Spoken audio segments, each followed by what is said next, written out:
নমস্কার, welcome back to my channel. তো দিনটা ছিল রবীন্দ্র জয়ন্তী, তাই খুবই সাধারণভাবে ওই দিন স্কুল, কলেজ, অফিস, ইউনিভার্সিটি সবই বন্ধ ছিল।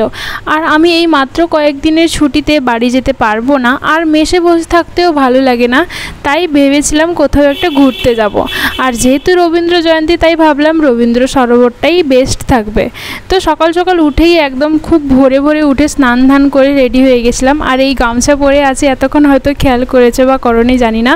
তো এরপর ওটাই জিনিসের সাথে এক্সচেঞ্জ করলাম। আর আমার রুমমেট এখনও ঘুমিয়ে আছে, তো পেছনের মেজ দেখে প্লিজ ডিস্টার্ব হইও না।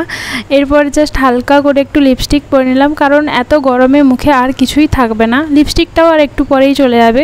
ওদিকে আমার সাথে যে যাবে, ওকে আমি সরাসরি স্টেশনেই আসতে বলেছিলাম। আর আমি স্টেশন যাচ্ছি মাত্র 10 মিনিট হাতে রেখে। মানে এত কম সময় হাতে রেখে কেউ স্টেশন যায় বলে আমার আগে তো জানা ছিল না। গিয়ে দেখি আমাদের ট্রেন ওখানে থেকেই দাঁড়িয়ে আছে। আর এই যে টাড়া, এ হচ্ছে আজকে আমাদের বার্থডে গার্ল, আর আজকে আমার চলার সাথী। ব্যাগে করে আর কিছুই নেইনি, শুধুমাত্র দুটো জলের বোতলই নিয়েছিলাম। যাই হোক, ট্রেনে উঠে আমার এই পুরোনো দিনের একটা ছোটোবেলার চকলেট দেখতে পেলাম, তো ওটাই খুলে আমি একটা নিলাম, ওকে একটা দিলাম। আর পাশে 2-4টে বাচ্চা ছিল, তাদেরকেও দিলাম। তো এই করতে করতে আমাদের ট্রেন আগে বাড়ছিল। আমরা চলে এলাম দমদম স্টেশনে। ওখানে এসে খাওয়া দাওয়া করলাম, সকালের খাওয়া দাওয়াটা। ওর নিয়েছিল কচুরি তরকারি আর আমার ছিল পরোটা তরকারি।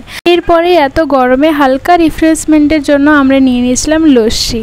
তাড়াতাড়ি লস্যি খেয়ে দমদমের মেট্রো ধরতে গেলাম, আর একটু পরে মেট্রো চলে এলো। তো এত গরমে না শুধুমাত্র মেট্রোতে ট্রাভেল করতেই ভালো লাগে, বাট মেট্রোতেও খুব ভিড় ছিল। তা থাকলেও এসির হাওয়া বাকিটা পুষিয়ে দিয়েছে। তো এরপরেই মেট্রো আমাদেরকে রবীন্দ্র সরোবর স্টেশনে দাঁড় করিয়ে দিয়ে চলে গেল। আর ওখান থেকে আমরা 2 নম্বর গেট দিয়ে বেরোলাম। যেহেতু একদমই এদিকে না কোনোদিন এসেছি না কিছু জানি, তাই আশেপাশের লোকজনকে একটু আধটু জিজ্ঞেস করে মেট্রো স্টেশন থেকে মাত্র 2-3 মিনিটই হাঁটা পথে আমরা পেয়ে গিয়েছিলাম গেট নম্বর 5। আর গেট নম্বর 5 দিয়ে ঢুকেই যেটা প্রথমেই চোখে পড়ে, সেটা হচ্ছে বেশ অনেকটা জায়গা জুড়ে দাঁড়িয়ে থাকা এই পদ্ম গাছগুলো। সত্যি ক্যামেরাতে হয়তো পদ্ম গাছের সৌন্দর্যটা এত খুবই ভালোভাবে উঠছে না, কিন্তু ওটা দারুণ ছিল। নাও খোলো খোলো খোলো। Happy birthday to you, happy birthday to you. আজ রবীন্দ্রনাথের সাথে সাথে এনারও জন্মদিন ছিল, তাও মাত্র 2 দিন আগেই এটা জানতে পারলাম। কি আর করি। পছন্দ হয়েছে জানি, খুবই একদম মিনিমাল, একদম মিনিমাল ব্যাপার। Small efforts is best. তোমার ভালো লাগলেই আমার ভালো। খুব দারুণ গেল দিনটা। আরেকবার বলো, আরেকবার বলো। খুব দারুণ গেল দিনটা। থ্যাংক ইউ দিদি। Welcome, most welcome. এখানে আসার জন্য যখন নেটে সার্চ করছিলাম, তখনই জানতে পেরেছিলাম এখানে প্লাস্টিকজাত দ্রব্য নিয়ে ঢুকতে দেওয়া নিষিদ্ধ। কিন্তু কেক কাটা তো জন্মদিনে ম্যান্ডেটরি, তাই একটা ছোট্ট কেক ছোট্ট টিফিন বক্সে এনে তাকে দিয়েছিলাম। ব্যাপারটা তার কাছে কিন্তু খুবই আনএক্সপেক্টেড ছিল, তাই সে খুবই সারপ্রাইজ হয়েছে। যেটার আসল রিয়াকশান আমি ক্যামেরাবন্দি করতেই পারিনি, কিন্তু ও খুব খুশি হয়েছে। আমি নিজেই অবাক যে এত মিনিমাল এফোর্টেও কেউ খুশি হতে পারে। তো যাই হোক, বাগানের মধ্যে একটা বিলিতি বেলের গাছ দেখলাম, আর ওটা দেখেই বোঝা যাচ্ছে যে কেন ওই গাছটার নাম বিলিতি বেল। যেখানে কামান রাখা আছে, জানি না এগুলো আসল কি নকল। তো ব্যাস, পার্কের মধ্যে যেটা সবথেকে বেশি দেখা যায়, এই যে প্রেমিক প্রেমিকার যুগল। তারা এমনিতেই চারদিকে ঘুরে বেড়াচ্ছে, ওটা যথেষ্ট নয়, ওরা গাছের মধ্যেও তা খোদাই করে রাখবে। তো বেশ অনেকটা ঘুরে ফিরে ওকে দুর্গা মিউজিয়ামটা দেখানোর আমার খুবই ইচ্ছে ছিল, তাই অনেকটা হেঁটে আমরা 2 নম্বর গেটের কাছে এসে দেখেছিলাম ওকে এই দুর্গা মিউজিয়ামটা, যেটা কলকাতায় খুবই রিসেন্ট তৈরি হয়েছে। আর আমরা দুজনেই একটু আর্ট আর আর্টিস্টের সঙ্গে সম্পর্কযুক্ত, মানে আমাদের খুবই ভালো লাগে আর্টিস্টিক জিনিসপত্র, আর ও খুব ভালো ছবি আঁকে। তাই আমার এই জায়গাটা ওকে বেসিক্যালি দেখানোর খুবই ইচ্ছে ছিল। জন্মদিনে এরকম একটা সারপ্রাইজ পাওয়া ও ডিজার্ভ করে আই থিঙ্ক। আমাদের কোনো প্ল্যান ছিল না, একমাত্র ওকে বলিও নি যে আমরা এখানে আসছি বা রবীন্দ্র সরোবরে আসছি। জাস্ট ওকে বলেছি যে চলো বেরিয়ে পড়ি, কোথাও একটা ঘুরতে যাব, আর ও বেরিয়ে এসেছিল। যাই হোক, ওকে ভেতরের জায়গাটা দেখাতে ও খুবই খুশি হয়েছে। আর ওর রিয়াকশান, ওর পুরো দিনের আনন্দ, ওটাই আমার কাছে রিওয়ার্ডের মতো। এই মিউজিয়ামটা বেসিক্যালি কলকাতার মধ্যে হওয়া পুজোগুলোর বিশেষ কয়েকটা ক্লাবের ভালো ভালো ঠাকুরগুলোকে সংরক্ষণ করে রাখে। প্রত্যেক বছরই এরা একটু আধটু করে চেঞ্জ করে থাকে। ওখান থেকে বেরিয়ে আমরা একটা আইসক্রিমের দোকান থেকে আইসক্রিম নিয়ে নিলাম।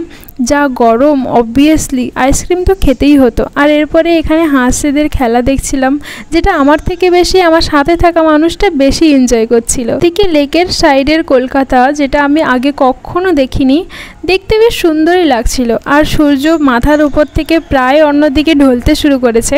আর যেহেতু আমাদের যেতে আসতেই প্রায় 2 ঘন্টার বেশি লাগে, তো এরপরে আমাদেরকে রওনা দিতে হতো।